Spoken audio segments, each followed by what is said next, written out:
Hvala lepa, lep pozdrav vsem skupaj. Hvala za vabilo za sodelovanje na tem panelu. Danes, v bistvu, v tem mesecu praznujemo 24 let od preloma med totalitarnim in demokratičnim sistemom.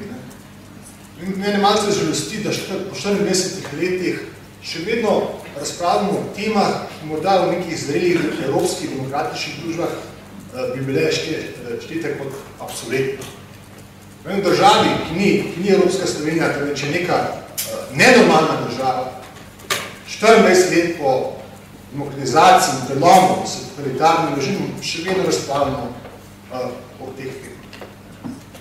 Ne vem, če javnem interesu je se temu tako dogodi, morda je kaj v zadnju, morda kdo želi, da se različne pole slovenske družbe prepirajo o temah, ki so v bistvu nek minimalni skupni imenovalec neke demokratične in pravne družbe. To so teme, o katerih se ne bi smeli kregati, o katerih ne bi smeli tako čustveno razpravljati. Pa vendar je 24 let po demokratizaciji, smo tukaj petek popoldne in razpravljamo o teh temah. Če mi dovolite, jaz bi postavil 4 ali 5 točk, ki odražajo moje mnenje o noveli zakona o vstopu do arhivskega arhiva.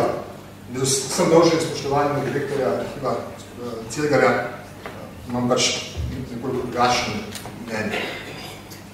Prvič, poudarim bi, da sama novela v bistvu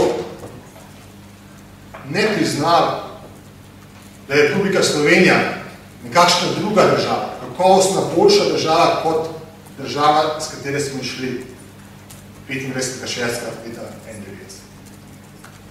Tega novela ne priznava. Drugič, novela zamegljuje dejstva, ki so zelo jasna in preveljiva v zgodovini, da storilci in žrtve pač niso eno isto. So nekaj različne. So dve različni skupini.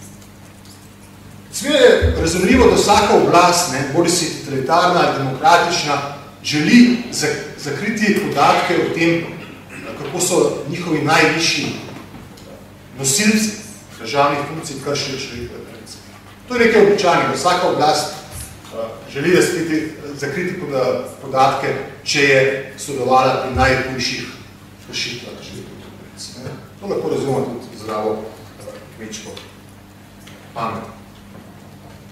Vendar je pa pri tem, če demokratična družba ne prelomi s predhodnim nedemokratičnim režimom, se lahko pozneje, česar je Slovenija šolski primer, pojavijo težave z obravnavanjem dosjejev in arhivskega gradiva, ki nastala v obdobju nedemokratičnega režima. Težave se ne pojavljajo samo pri uveljavljanju odgovornosti tistih, ki so sistematično kršili človekovih pravic. V Sloveniji je pač pravilo nekaznovanost za sistematične kršitve človekovih pravic v obdobju leta 45 do leta 90. Težave se pojavljajo, že tudi se to sliši banalno, pri dostopu do dosjejev bivše totalitarne države. V neki normalni zreli evropski državi to zagotovo ne bi slučajno. Pa pogledamo, na primer, 3. in 4. odstavek novega 65. zakona o varstvu dokumentarnega arhivskega gradiva. Novi 4. odstavek 65. člena sicer prinaša nekatere teoretične rešitve za probleme iz prakse, a vendarle molči o razlikovanju med sodelavci in žrtvami nedemokratičnega režima. Načelo enakosti kot jedro temeljne pravičnosti zahteva, da je treba različne situacije obravnavati ustrezno različno. To načelo se ga študenti prava učijo v prvem letniku na prvem predavanju vsakega oktobra. Zato takšna določba 4. odstavka 65. člena dvakratno nastopuje človekovemu dostojanstvu in človekovim pravicam in temeljnim svoboščinam. Prvič, Ta določba zakriva za raziskovalce pomembne podatke o osebah, ki so bile v totalitarnem sistemu nosilke javnih funkcij in so bile del sistema, ki je neposredno kršil človekove pravice in temeljne svoboščine, ter drugič potencialno omogoča razkritje podatkov o osebah, ki so bile nadzorovane in so bile s tem žrtve človekovih pravic, da kršitev človekovih pravic. Sama anonimizacija teh podatkov je zelo neučinkovito sredstvo za varovanje osebnih občutljivih podatkov žrtev, se preko dostopnih podatkov lahko sklepati, kakšne vsebine vsebujejo te anonimizirane podatke. Zato je takšna ureditev podobna polnemu kokošnjaku, v katerem se lisica prosto sprehaja. Naslednja točka, ki bi res postavljena in ki se vedno pozablja v slovenski družbi, je vprašanje, se ga je dotaknilo že več Ustavno sodišče Republike Slovenije, glede razlikovanja med bivšim jugoslovanskim komunističnim totalitarnim sistemom in slovenskim demokratičnim in pravnim sistemom. Tega sistema nista eno in isto. Prvič, ti sistem je bil totalitarni. Ustavno sodišče in gospod Šturm je več v svojih mnenjih zapisalo, da je sistem temeljil na sistematičnem kršenju človekovih pravic. Od povojnih pobojev, koncentracijskih taborišč, do vohunjen, do onemogočenja javnega, pa tudi zasebnega življenja.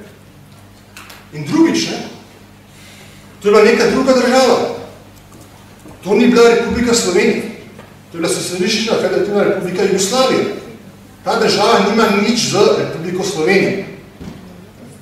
In če pogledate tudi na veljavni prvi stavek 65. člena zakona, oziroma 65. člena se upravičujem, ta prvi stavek 65. člena še vedno varuje podatke, ki so označeni po tajniku zakonu, ki ureja tajne podatke, in jih varuje do 40 let po njihovem nastanku. Kako do 40 let, če Slovenija obstaja samo 24 let? Ne? In v spravni stroki se vedno zamegljuje to dejstvo. Slovenija ni naslednica, ni avtomatična naslednica bivše države. Načelo pravne kontinuitete ne velja načelo pravne diskontinuitete. Zato je tudi v tem segmentu ta zakon popolnoma neprimeren in napačen. Morda je Ustavno sodišče ugotovilo tudi, da je protiustavno.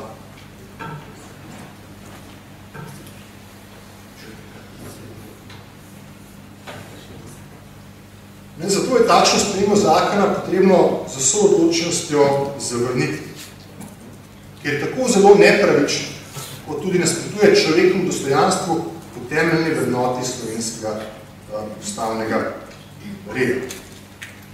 In tudi ne odgovori vprašanje, zakaj je potrebno varovati tajne podatke nekdanje totalitarne države, ki se sistematično kršijo človekove pravice. Pa še nekaj bi rad povedal. Pri delu arhivske komisije, katere članstvo tudi se srečujemo z dokaj kočljivimi podatki, ker doseji so taki, da v določenem doseju je nekdo morda bil nekaj let žrtev kršitev človekovih pravic, potem ga je višja oblast rekrutirala za sodelavce višjega totalitarnega sistema. Tudi tukaj moramo biti načelni in ustrajati na varstvo človekovih pravic. Zagotovo tisti podatki dosejev, ki so nastali v času, ko je takšna oseba nadzorovana oseba, ne morajo biti prosto javno dostopni. Ker s tem kršimo prav to, kar na drugi strani zagovarja, prav človekovo dostojanstvo in človekove pravice. Svoboda dostopa do arhivov zato ne more biti nekaj nebodiga treba. Vse je ključnega pomena za delovanje demokratične in pravne družbe. Pri čemer pa morajo biti varovani osebni podatki žrtev totalitarnega sistema. In ta svoboda dostopa do arhivov je eden izrazov človekovega dostojanstva ki utemeljuje načela vsake svobodne demokratične družbe, med katerimi sodijo tudi preglednost, odgovornost, vladavina prava in spoštovanja temeljnih človekovih pravic. Način dostopa do arhivskega gradiva sodelavcev in žrtev totalitarnega režima vodi nazaj v preteklost, saj povzroča nove krivice in kršitev temeljnih pravic. Še več, krši ustavno načelo enakosti. V idealni državi, morda nekoč v Evropski Sloveniji, dostop do arhivskega gradiva ustvarja možnosti, da se soočajo nasprotujoči se pogledi, kar prispeva k učinkovitejšemu in zanesljivejšemu obveščanju in odločanju javnosti ter nosilcev javnih funkcij. Ta načela so ključna za to svobodo dostopa do arhivov. Zopet ponavljam, ko sem začel, zakaj se leta 2004 moramo pogovarjati in kregati v tem dostopu do svobodo? To je nekaj, kar je minimalni standard pravne in demokratične države. V takih zadevah se lahko prepiramo, v takih zadevah lahko niso glasili samo v nekih nenormalnih državah.